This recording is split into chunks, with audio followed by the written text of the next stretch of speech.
All right, I want to bring a longtime friend on the program, Jim Cramer. He's the host of CNBC's Mad Money, author of a new book, Get Rich Carefully. Jim, welcome to the program. Glenn, great to see you. Thank you for your support all the years. Yeah, you pioneered a lot of stuff that I watched. But you took it to where we should all go. You have a new book, Get Rich Carefully, and I want to talk about. You've got 7 things. I put them up on the chalkboard. 7 things. I'm not comfortable talking to you without pacing. Do you mind if I? Yeah, I mean, like, well, what are we doing? I should take off mine too. Let's get our hands dirty. You talk about getting rich. I am concerned that we have printed so much money that the stock market's bogus. It doesn't mean anything anymore. Well, that's why I've always told people, put some in gold. Please, put some in gold. Right. I believe in it. Right. I have some. It's the antidote to the currency. Right. And when people say, you know what, when I say put something in gold, people think he's a gold bug. I am a believer that gold will retain its value. Right. And so, therefore, everyone should have a good percentage of it. Put everything in anything. No, but I think that's the antidote because I think, look, our grandchildren are going to be looking at this deficit and say, why didn't Dad buy some, buy some gold, man? At some point, we have $17 trillion in debt. At some point, we have $40 trillion in debt. And the only thing that's going to be worth anything is an asset, which brings me to number 7 on your list. What is this list, the 7? Okay, these are the big themes that are going to last far more than...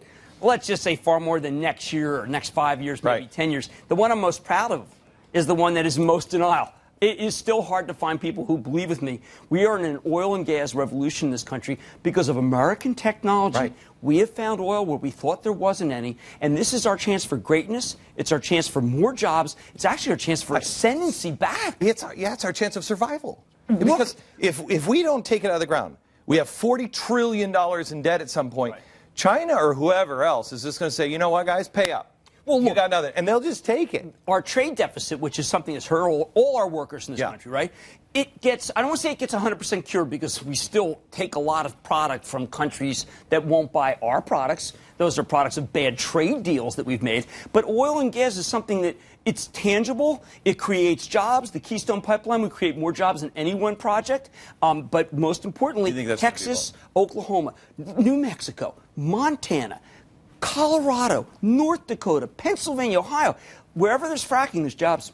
Pennsylvania Huge. And Ohio. Yeah, Think of that. It's dying. Upstate New York, Kodak is a ghost town. All of that stuff is a ghost town. And you drive through upstate New York, and it's nothing but anti-fracking nonsense. The southern tier is filled with natural gas. The southern tier is probably one of the highest unemployment areas in our country.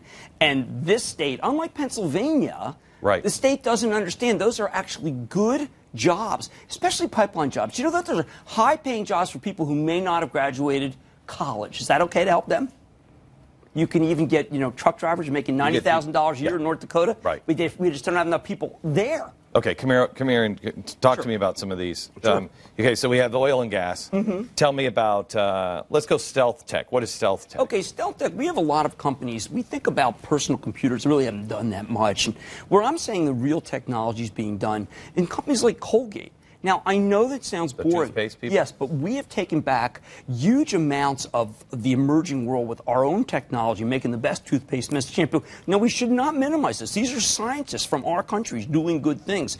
The one that is my favorite is actually Under Armour. Hold on just a second. What? You're actually telling me that toothpaste may be something that we're turning the country around with? No, but at least we're taking back some jobs. Okay, we're taking back some jobs from some foreign companies. We're down to toothpaste, America. Well, I want to celebrate some of our ingenuity. No, I appreciate that, but that's sad. It's toothpaste. No, we're just not as bad as we think we are. That's how I like to feel about us. All right. Okay, so Under Armour, because you're saying stealth tech, because I don't think of Under Armour as technology. Well, I mean, because they develop product that keeps you cool when it's hot and keeps you warm when it's cold. And that's this guy, Kevin Plank, who's really a great American. People don't talk enough about him. He calls himself the world's sweatiest man when he comes on Mad Money. He just decided, you know what, I have to infuse apparel with technology in order to be able to take on a Nike, which is also a great American company that has terrific technology. Okay, let's go to number 3. Make money work for the frugal environment, in the new frugal environment. When my father and his parents got out of the Depression, they never spent again the way that they did before that, okay? We have come out of a horrendous recession, not strongly enough. Not strongly enough, but we've come out Bogus and money. we've turned more frugal. I shop at TJ Maxx, which is very good. I belong to Costco. I like to shop there. I don't like to buy that store brand. I like to buy the store brand. You know, I go to Rite Aid, and I buy everything that's Rite Aid. I don't need to buy the fancy stuff. You don't need to buy something from Colgate? No, well, I mean, they have good technology, but then it's not called by an outfit called Perigo. And I just think that we're smarter about shopping, and we like to. And that's because, I mean, do you buy into? I look through your book and I'm looking at the pages in the book and the charts, and I'm like, I don't understand any of those charts. But do you look at the charts as a guy who doesn't understand all that stuff? I look at bad news, bad news, bad news, stock market up, and say there's something wrong. Well, do you buy into this crap? I think that a lot of what happens with the stock market is about profits, and a lot of companies are able to make more money by firing people or moving jobs offshore. But at some point, that's bad. Well, for societally, yes. Unless you can be involved in the stock market, it's definitely bad. Because how do a lot of our companies make money? Okay, well, they close their factories here and they move them to Mexico, and we have this thing called NAFTA, which is universally loved by everybody except for the people who lost their jobs, the millions. And that is the way the companies make more money. I mean, look, you build more cars in Mexico, it means you build fewer cars here.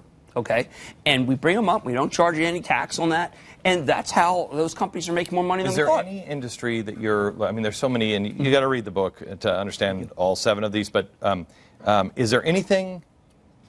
Is it number 7? Is there anything that you see on the horizon that you're like, that's your answer?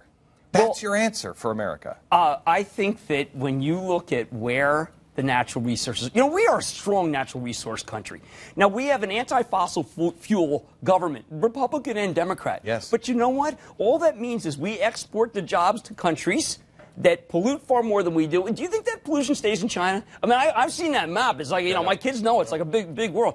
If we are able to exploit our natural resources unfettered in a very smart and reliable way, much better than almost every other country, by the way, then we can become a stronger and a self-sufficient continent. I will tell you that we were just talking about, and you just said continent. I would just tell you that we were talking beforehand.